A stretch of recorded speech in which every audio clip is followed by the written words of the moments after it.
Hi everyone, welcome to our channel Jugaad Wala study. आज हम पढ़ेंगे एमकॉम थर्ड सेम के पहले पेपर मैनेजरियल इकोनॉमिक्स के फर्स्ट सेकेंड यूनिट्स। तो हमारा पहला टॉपिक है मैनेजरियल इकोनॉमिक्स की definition. Managerial economics is the application of economic theory and principles to business management. Business management के अंदर आप किस तरीके से इकोनॉमिक में दी गई थ्योरीज और प्रिंसिपल्स को यूज करते हो उसको आप मैनेजरियल इकोनॉमिक्स बोलते हो, या सिंपलर टर्म्स में आप ये बोल सकते हो कि किस तरीके से आप एक बिजनेस के अंदर आपके इकोनॉमिक्स से रिलेटेड सारे फंक्शंस को मैनेज करते हो। That's managerial economics. It helps in making informed decision. ये आपको किस चीज में हेल्प करता है? डिसीजन मेकिंग में हेल्प करता है, रिसोर्स को एलोकेट करने में और प्रॉब्लम्स को सॉल्व करने में हेल्प करता है। एक्सप्लेनेशन, हम इसका एक फंकी सा एक्सप्लेनेशन पढ़ लेते हैं सो दैट ये टॉपिक हमारे ध्यान में रहे।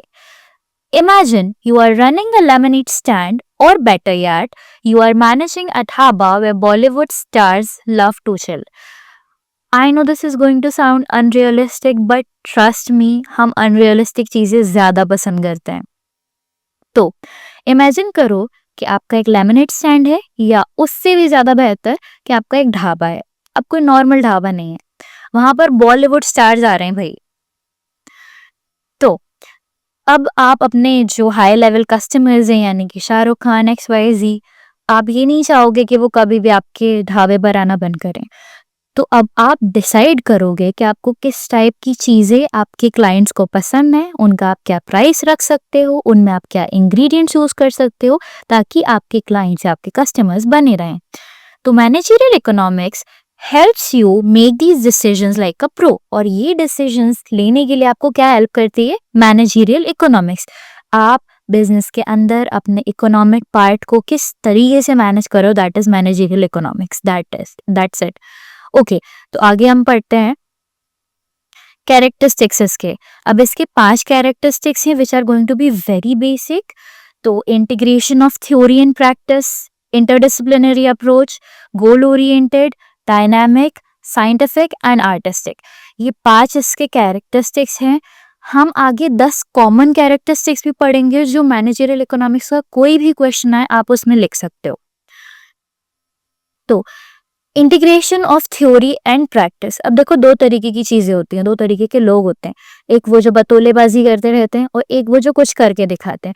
तो बिल्कुल यही बात ये यहाँ पर कहना चाह रहे हैं कि एक होती है थ्योरी जिसमें आप सिर्फ बतौलेबाजी कर रहे होते हो, और एक होता है वो जिसमें आप वाकई कोई एक्शन कर रहे होते हो, कोई प्रैक्टिस कर रहे होते हो। अब ये दोनों चीजें मिल जाएं, यानी कि बतौलेबाजी में ऑब्वियसली आप चीजों को प्लान कर रहे थे ना, और काम करते टाइम तो काम कर रहे हो। तो अगर ये दोनों चीजें मिल जाएं तो हमारे जो बहुत सारे कॉन्स्ट्रेंट चैलेंजेस हो रहे हैं वो कम हो जाएंगे। तो मैनेजरियल इकोनॉमिक्स का मतलब कि आप बिजनेस के अंदर आपकी जो इकोनॉमिक थ्योरीज हैं और जो उसके प्रैक्टिकल बिजनेस स्ट्रेटजीज हैं उन दोनों को इंटीग्रेट कर रहे हो, मिला के काम कर रहे हो। ऑब्वियस काम अच्छा होगा। नेक्स्ट है आपका इंटरडिसिप्लिनरी अप्रोच। अब यहाँ पर ऐसे नहीं है कि घर पे पापा ने बोल दिया दैट्स अ रूल और बाकी कोई उसको सुन नहीं रहा है। नहीं, यहाँ पर इंडिविजुअल डिसीजन से लेकर ओवरऑल जो इकोनॉमिक ट्रेंड्स चल रहे हैं, यानी कि आपके ऑर्गेनाइजेशन के सिर्फ बॉस की बात नहीं, आपके HR डिपार्टमेंट की, ओवर ऑल 3 टियर जो मैनेजमेंट है उन सब की बात, और जो एक्सटर्नल एनवायरनमेंट में ट्रेंड्स चल रहे हैं इकोनॉमिक के, उन सबको लेकर आप इकोनॉमिक मैनेजमेंट को सेट करते हो। इसके बाद के जो 3 हैं that are going to be very basic and I am not going to explain that. Goal oriented, obviously आप कुछ कर रहे हो तो वो गोल ओरिएंटेड प्रोसेस होगी। डायनेमिक मैनेजमेंट के अंदर हर चीज डायनेमिक है क्योंकि चीजें बदलती हैं तो हर चीज बदलती है। डायनेमिक का मतलब ever changing. Scientific and artistic management एक ऐसा कॉन्सेप्ट है जो ना ही पूरी तरीके से साइंस है ना ही पूरी तरीके से आर्ट है, पर ये दोनों है क्योंकि आप इसमें आपके सेट ऑफ रूल्स हैं उनको भी फॉलो करते हो, और आर्टिस्ट से मतलब आप खुद का ज्ञान भी लगाते हो इसमें। ठीक है, इसका एक्सप्लेनेशन क्या है? It's like being the director of a Bollywood film, you need data box office trends to make the right moves and a dash of creative flair to keep the audience, your customers, entertained. अब ये बिल्कुल एक Bollywood film की director की तरह है कि आपको जो सेट ऑफ ट्रेंड्स हैं जो बॉक्स ऑफिस में चल रहे हैं वो तो आपको फॉलो करने ही करने हैं, बट आपको कुछ इनोवेट भी करना है, कुछ क्रिएटिविटी भी लेके आनी, ताकि आपके कस्टमर्स आपके पास बने रहें। यानी कि it's a mix of logic and drama. Okay, scope. तो इन शॉर्ट मैं बोलना चाहूंगी कि स्कोप, इम्पोर्टेंस, समवेयर, कैरेक्टरिस्टिक्स और बेनिफिट्स और लाइक वाइज चीज़ें, ये सब सेम ही होती हैं। इन सब में सेम चीज़ें भी लिखा होगा डिफरेंट वर्डिंग के साथ तो चलेगा। तो स्कोप क्या है कि इस चीज़ के साथ हम आगे तक कितना आगे तक जा सकते हैं। इसके 4 पॉइंट्स हैं। Demand analysis and forecasting. हम क्या कर रहे होते हैं, मैनेजरियल इकोनॉमिक्स में हम एनालाइज कर रहे होते हैं कि हमारा जो भी प्रोडक्ट है वो कैसा है कैसा नहीं है, और फोरकास्ट कर रहे होते हैं कि उसकी नीड, उसकी डिमांड क्या होने वाली है फ्यूचर में। फॉर इंस्टेंस, यहाँ पर हमारा प्रोडक्ट है चाय, तो हम ये पहले से प्रेडिक्ट कर रहे हैं, अंदाजा लगा रहे हैं, जो कि हम लोग का फेवरेट काम है। तो हम अंदाजा लगा रहे हैं कि फ्यूचर में कितनी चाय की नीड हो सकती है, हमारे कस्टमर्स किस किस तरीके की पियेंगे। That sounded funny. खैर, कॉस्ट एनालिसिस। कॉस्ट एनालिसिस में आपके प्रोडक्ट में जितनी भी चीजें लग रही, कॉस्ट का मतलब होता है लागत, जो आप अपनी जेब से खर्च कर रहे हो, दैट इज कॉस्ट। उसको कभी भी प्रोडक्ट की प्राइस से मिस्टेक मत करना। प्रोडक्ट की प्राइस वो है जिससे आप बेच रहे हो प्रोडक्ट को। तो cost, calculating the cost of the product, जो आपके प्रोडक्ट बनने में जो प्रोडक्ट्स यूज होंगे, मतलब फिनिश गुड प्रोड्यूस करने में जो रॉ मटेरियल लगेगा, उनकी कॉस्ट को कैलकुलेट करके ओवरऑल एक कॉस्ट निकालना कि हाँ इतना पैसा हमारा लग जाएगा। जैसे कि चाय की पत्ती, शक्कर, दूध, अदरक, खैर। Profit maximization strategies. Profit maximization strategies का मतलब आप ऐसी स्ट्रैटेजीज प्लान कर रहे हो जिसमें कि आपका कॉस्ट जो है वो कम है और प्राइस जो है वो ज्यादा है, ताकि आप अपना प्रॉफिट निकाल पा रहे हो, बट स्टिल आप कस्टमर को इतना चार्ज नहीं कर रहे हो कि वो भाग जाए, भैया हमारे इधर तो 5 रुपए में मिल जाती है, ऐसा नहीं बोले। Production and supply decision. अब आपने प्रोडक्ट को एनालाइज और फोरकास्ट कर लिया कि उसकी डिमांड कितनी होगी, उसका कॉस्ट एनालाइज कर लिया, उसमें प्रॉफिट मैक्सिमाइजेशन स्ट्रेटजीज लगा ली। नेक्स्ट क्या होगा, ऑब्वियसली आप प्रोडक्ट को बनाओगे और फिर उसका सप्लाई कैसे करना है ये डिसाइड करोगे। Okay, explanation. Managerial economics is like your production manager. Managerial economics is like your production manager who ensures that samosas never run out during Salman Khan's special visit. No bhai, no chai isn't an option. बहुत ही funny था। खैर, managerial economics का मतलब आप एक production manager हो जिसकी duty है कि आप हमेशा इंश्योर कर रहे हो कि आपके जो प्रोडक्ट्स हैं, आपके समोसा, कचौड़ी, चाय, ये कभी भी ख़त्म नहीं हो रहे हैं, क्योंकि सलमान खान आएगा और वो ख़त्म हो जाएंगे तो भाई तो गुस्सा हो जाएगा ना। Profit maximization theory. अब ये प्रॉफिट मैक्सिमाइजेशन कर रहे थे, इसकी थ्योरी क्या है? तो बहुत सिंपल सी चीज़ है कि आपकी कॉस्ट जो हो वो कम रहे और रेवेन्यू यानी कि जो आप के पास रिटर्न आ रहा है वो बैलेंस हो जाए। ऐसे बैलेंस हो जाए कि आप अपना प्रॉफिट निकाल लो। मतलब ऐसा नहीं हो कि आपके जो रॉ मटेरियल्स या प्रोडक्शन की जो कॉस्ट है वो इक्वल हो रही है to the amount you are selling the good at, उससे आपको कोई प्रॉफिट नहीं रिसीव होगा। तो प्रॉफिट मैक्सिमाइजेशन थ्योरी बेसिकली क्या है, जब आप कॉस्ट को और रेवेन्यू को इफेक्टिवली बैलेंस कर रहे हो। जैसे कि it's like creating a blockbuster. जैसे कि आप एक ब्लॉकबस्टर मूवी क्रिएट कर रहे हो, ठीक है, तो आपको क्या करना है, you want your film to earn the most money while keeping production cost low. तो आप क्या चाहते हो कि आपकी जो भी फिल्म है वो बहुत ज्यादा अच्छे पैसे कमाए, बट आपको प्रोडक्शन कॉस्ट कम रखनी है। जैसे कि Karan Johar ensures every frame sparkles without overshooting the budget. Karan Johar जो है फिल्म इंडस्ट्री के अंदर ही इंश्योर्स कि जितने भी फ्रेम्स हैं, जितना भी प्रोडक्शन चल रहा है वो बजट के ही अंदर है, कुछ भी ओवर शूट ना हो और अच्छा भी लगे। तो ये सेम चीज आपको करनी है अपने बिजनेस में। Arguments for profit maximisation. अब प्रॉफिट मैक्सिमाइजेशन थ्योरी आपको क्यों फॉलो करना चाहिए, उसके लिए यहाँ पर 4 पॉइंट्स दिए हुए हैं। फाइनेंशियल स्टेबिलिटी, आपके फाइनेंशियल रिसोर्सेज ड्रेन नहीं होंगे, आपका बिजनेस लॉन्ग टर्म सर्वाइव कर पाएगा। ग्रोथ अपॉर्चुनिटीज, अगर आप प्रॉफिट मैक्सिमाइज करते जा रहे हो तो आपके लिए आगे फ्यूचर में ग्रोथ अपॉर्चुनिटीज यानी कि बिजनेस को कैसे एक्सपेंड करो वो अपॉर्चुनिटी रहेगी। इन्वेस्टर कॉन्फिडेंस, अगर आपका बिजनेस सही से चल रहा है, आप प्रॉफिट अच्छा कमा रहे हो तो लोग आपके पास आएंगे इन्वेस्ट करने के लिए। Efficient resource use, efficient resource use मतलब जितने भी रिसोर्सेज हमारे पास थे उनका हम एक एफिशिएंट यूज कर रहे हैं, दिमाग लगा के। ये नहीं कि बस जितनी शक्कर है सारी डाल दो, जितनी चाय की पत्ती है सारी डाल दो, ऐसे नहीं करना। अब इसका एक्सप्लेनेशन क्या है? Imagine saving money from your dhaba's earning to buy another outlet. अब आप जो ऑलरेडी बिजनेस कर रहे हो ना, उससे आप अपने पैसे में से पैसे बचाते जा रहे हो, बनाते जा रहे हो कि भाई आप अगला और खरीद सको, अगली जगह और अपना आउटलेट एक डाल सको, ताकि आपके पैसे जो हैं वो बढ़ते रहें। है आर्ग्यूमेंट्स अगेंस्ट प्रॉफिट मैक्सिमाइजेशन। अब प्रॉफिट मैक्सिमाइजेशन के अगेंस्ट मतलब क्यों नहीं करना चाहिए, ऐसे भी हैं arguments. Ethical concerns may prioritise profit over customer welfare. देखो, it's a very difficult topic to understand, क्योंकि हम जब भी कोई बिजनेस करते हैं ना, हमारे माइंड में हमारी साइकोलॉजी ये होती है कि भाई हमें इससे पैसे कमाने हैं, ठीक है। तो ऑब्वियसली प्रॉफिट मैक्सिमाइजेशन को समझना बहुत ही इजी था, पर प्रॉफिट मैक्सिमाइजेशन खतरनाक कैसे हो सकती है वो समझना थोड़ा सा हर्टिंग और डैमेजिंग हो सकता है। क्यों? यहाँ पे पहला पॉइंट दिया एथिकल कंसर्न्स, मतलब आप प्रॉफिट प्रॉफिट के पीछे इतना भागने लग जाओ, ऐसा हो सकता है कि आप प्रॉफिट प्रॉफिट के पीछे इतना भागने लग जाओ कि कस्टमर के वेलफेयर के बारे में ध्यान ना दो। क्यों? मार्केट में इसके भर भर के एग्जाम्पल्स अवेलेबल हैं।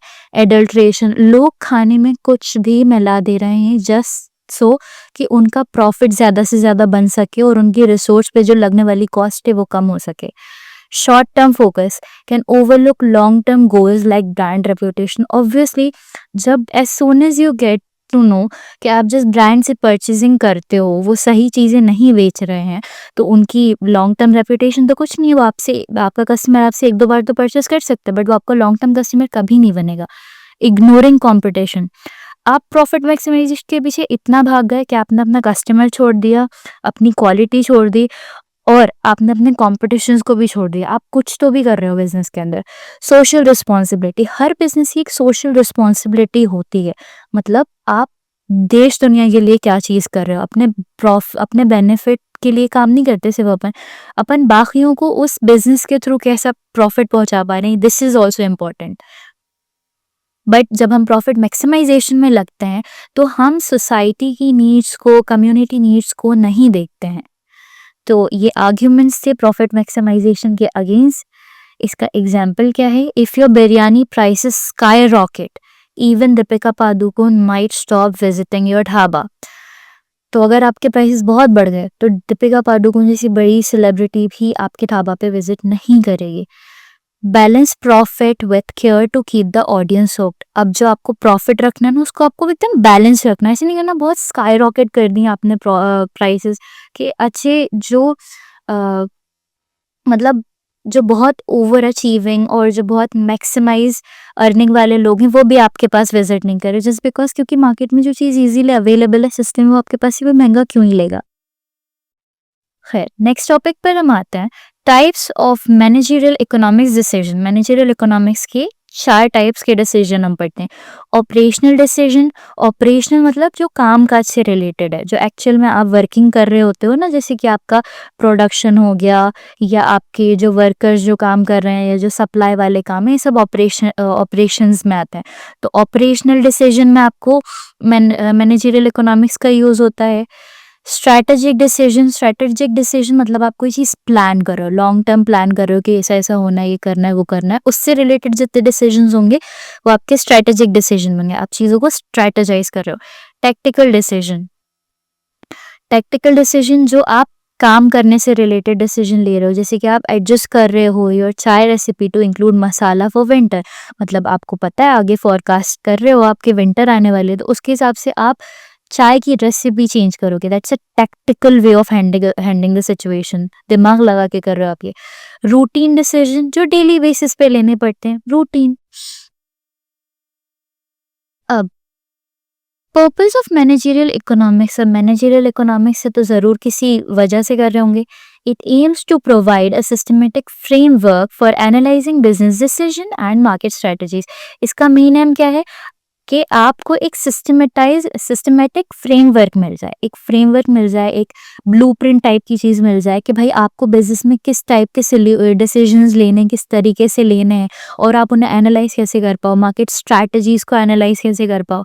ये है मैनेजरियल इकोनॉमिक्स का पर्पस। या अगर आप इसमें सिंपल प्रॉफिट मैक्सिमाइजेशन वाली डेफिनेशन भी लिख कर आओगे तो भी it will work and it will work more efficiently. Okay, तो हम की कॉन्सेप्ट्स पर आते हैं। इसके की कॉन्सेप्ट्स क्या है मैनेजरियल इकोनॉमिक के? Demand analysis, production and cost function, market structure, pricing strategy. Demand analysis में क्या है? Predicting how many Rajinikanth rasgullas you will sell. मतलब डिमांड एनालिसिस में आप डिमांड एनालाइज कर रहे हो कि फ्यूचर में हमारे किस प्रोडक्ट की कितनी डिमांड आने वाली है जो आपको सेल करनी पड़ेगी। Production and cost function, understanding the cost of ingredients for making rasgullas and optimizing production. हमने प्रोडक्ट चेंज कर दिया है रसगुल्ला पे, अगर किसी ने ध्यान नहीं दिया हो तो खैर। तो प्रोडक्शन एंड कॉस्ट फंक्शन हमारा क्या है कि जहाँ पर हमने डिमांड एनालाइज कर ली, उसके बाद हम उसे प्रोड्यूस करेंगे और उसकी कॉस्ट को एनालाइज करेंगे। देन हम मार्केट स्ट्रक्चर को स्टडी करेंगे कि भाई हमारा मार्केट कहाँ कहाँ पर है, हमारे कस्टमर पर्सोनास क्या हैं, उनकी रिक्वायरमेंट्स क्या हैं ये, और फिर प्राइसिंग स्ट्रैटेजी कि हमें प्राइस किस तरीके से सेट करनी है सो दैट हमारे प्रोडक्ट्स जो हैं बिकें भी और हमें भी प्रॉफिट उनसे हासिल हो पाए। ठीक है, तो ये हमारे पॉइंट्स हो गए। अब हम आ जाते हैं डिसीजन मेकिंग पे। डिसीजन मेकिंग में मैनेजरियल इकोनॉमिक्स किस तरीके से यूज में आती है? Facilitates inform decision by utilising economic models and quantitative methods.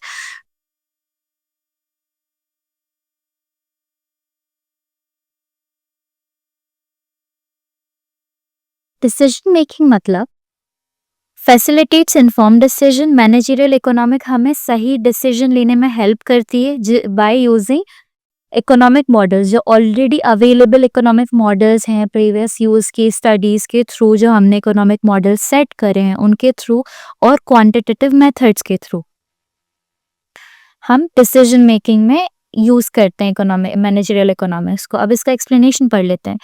It's like choosing between casting Alia Bhatt or Deepika. Oh God, it's a no choice. It's like choosing between casting Alia Bhatt and Deepika Padukone. You use data, trends and intuitions to make the best choice for your project. अब decision making का क्या मतलब है कि आप दो चीज़ों को कंपेयर कर रहे हो। फॉर इंस्टेंस यहाँ पर हम आलिया भट्ट और दीपिका पादुकोण को कंपेयर कर रहे हैं कि इनमें से कौन जो एक्ट्रेस है उसके पास बेटर पोटेंशियल है हमारे पास अवेलेबल जो रोल है उसको फॉलो करने के लिए।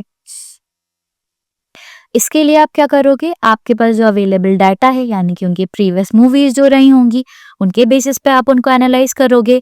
ट्रेंड्स, जो अभी मार्केट में ट्रेंड्स चल रहे हैं या अभी मार्केट में उन दोनों में से कौन ट्रेंड कर रहा है उसको आप एनालाइज करोगे। और फिर इंट्यूशन, आप थोड़ी अपने दिल की भी सुनोगे कि भाई इनमें से कौन ज्यादा अच्छा लग रहा है। ये सारी चीजों को कंसिडर करते हुए then you make the decision कि हाँ हमारे प्रोजेक्ट के लिए बेटर चॉइस क्या होगी। तो ये डिसीजन मेकिंग है। रिसोर्स एलोकेशन, रिसोर्स मतलब जिन भी चीज़ों को हम यूज़ करते हैं वो, एलोकेशन मतलब उन्हें हम किस तरीके से यूज़ करें, उन्हें किस किस रिसोर्स को कहाँ कहाँ हमें पुट करना है जो उनका बेस्ट यूज़ हो सके। Focuses on optimizing the use of limited resources to achieve business objectives efficiently. इसमें क्या होता है, हमारा मेन फोकस होता है कि हमारे पास जो रिसोर्सेज हैं वो कम से कम बट उनके अटमोस्ट लेवल पे कैसे यूज हो पाए सो दैट हमारा बिजनेस एफिशिएंटली चल पाए। For example, imagine you have limited milk for चाय एंड कॉफी। इमेजिन करो कि आपके पास लिमिटेड मिल्क है चाय और कॉफी बनाने के लिए। Managerial economics help you decide how to split it insuring everyone's happy. Managerial economics में आप क्या करते हो, उसको स्प्लिट करते हो, इस तरीके से स्प्लिट करते हो कि वो चाय में भी कम ना पड़े कॉफी में भी कम ना पड़े। इवन इफ कटरीना के ऑर्डर्स इन एक्स्ट्रा लाटे, अगर कोई क्लाइंट आके और ज्यादा भी ऑर्डर कर ले तो भी आपका काम चलता रहे। This is resource allocation. Strategic planning क्या है?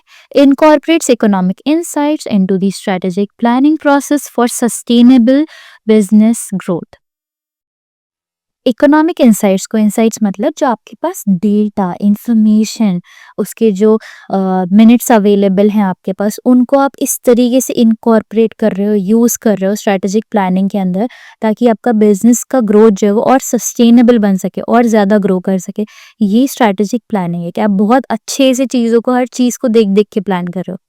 For example, just like Karan Johar plans his next blockbuster by studying audience trends, managerial economics helps you plan your business future, ensuring it stays relevant and profitable.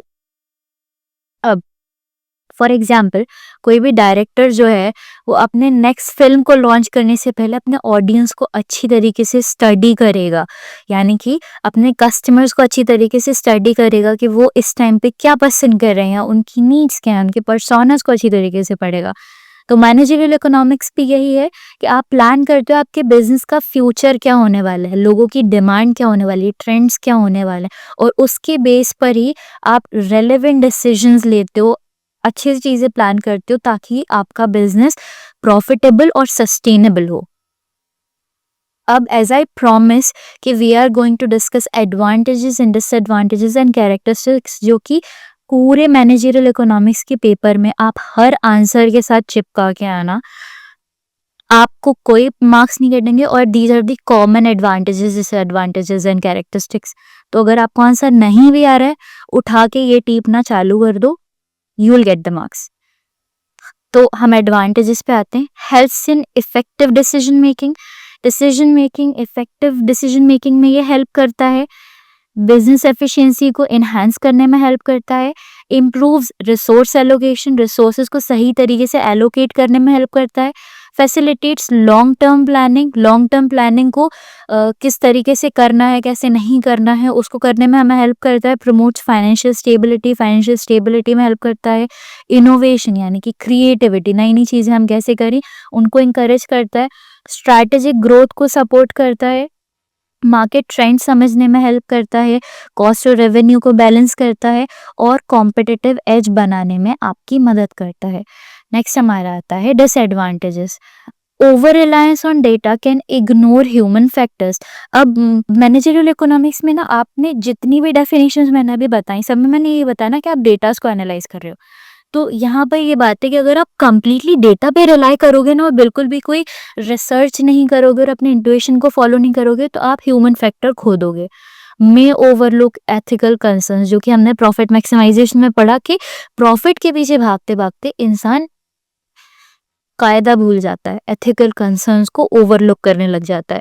Focus on profit might neglect social responsibility. Profit के ऊपर इतना ज़्यादा focus है कि वो might be possible आपकी social responsibility आप neglect कर दो। स्किल्ड पर्सनल की रिक्वायरमेंट है, हर कोई ऐरा गैरा नहीं कर सकता, ये बहुत टाइम कंज्यूमिंग प्रोसेस है, कॉस्टली प्रोसेस है, क्योंकि रिसर्च और डेटा एनालिसिस में पैसे लगते हैं। प्रेडिक्शन जो है वो अनएक्सपेक्टेड भी हो सकते हैं, मतलब अपन ने बात करी थी ना कि मैनेजरियल इकोनॉमिक्स इज डायनामिक, हर वक्त चेंज हो रहा है, तो आप एक्यूरेट प्रेडिक्शंस थोड़ी कर सकते हो हर टाइम, अनएक्सपेक्टेड चेंजेस हो सकते हैं। कॉम्प्लेक्स है स्मॉल बिजनेसेस के लिए, मतलब छोटा सा तो बिजनेस होगा अगर किसी इंसान का, तो कैसे इतनी चीज़ों पे फोकस कर पाएगा। लिमिटेड एप्लीकेबिलिटी इन अनसर्टेन एनवायरनमेंट्स, यानी कि जो आपको पता नहीं थी या जो आपको लगा नहीं था कैसा हो सकता है, उन एनवायरनमेंट्स में आप इनको अप्लाई नहीं कर सकते हो। Risk over simplification of decision को बहुत ज़्यादा सिंप्लीफाई कर दिया आपने, बहुत ही ओवर ही सिंपल कर दिया कि आप हर चीज़ को इवेल्युएट नहीं कर पाए, तो उसका रिस्क भी इसमें लगा रहता है। कैरेक्टरिस्टिक्स क्या है, ये प्रॉब्लम सॉल्विंग है, ये एक क्वांटिटेटिव टेक्निक है, ये फ्यूचर ओरिएंटेड है, थ्योरी और प्रैक्टिकल कंबाइन होते हैं, डायनामिक अप्रोच है, डिसीजन मेकिंग है यानी डिसीजन फोकस है, इंटरडिसिप्लिनरी नॉलेज है, गोल ड्रिवन है, bridges macro and micro economics, macro और माइक्रो इकोनॉमिक्स के बीच में ब्रिज है, एथिकल एंड सोशल कंसिडरेशन है, इसमें एथिकल और सोशल कंसिडरेशन लगता है। अच्छा, इन केस किसी को ऐसा लगता हो कि कैरेक्टरिस्टिक्स जो होते हैं वो एडवांटेजेस और डिसएडवांटेजेस से अलग होते हैं, तो नहीं, आप कैरेक्टरिस्टिक्स के अंदर आपके एडवांटेजेस और डिसएडवांटेजेस मिला के लगा सकते हो अगर आपको कैरेक्टरिस्टिक्स नहीं आते तो, क्योंकि उसमें जो अच्छे वाले हैं उन्हीं को आप एडवांटेज का नाम दे देते हो और जो बुरे वाले हैं उन्हीं को आप डिसएडवांटेज का नाम दे देते हो। Okay, that's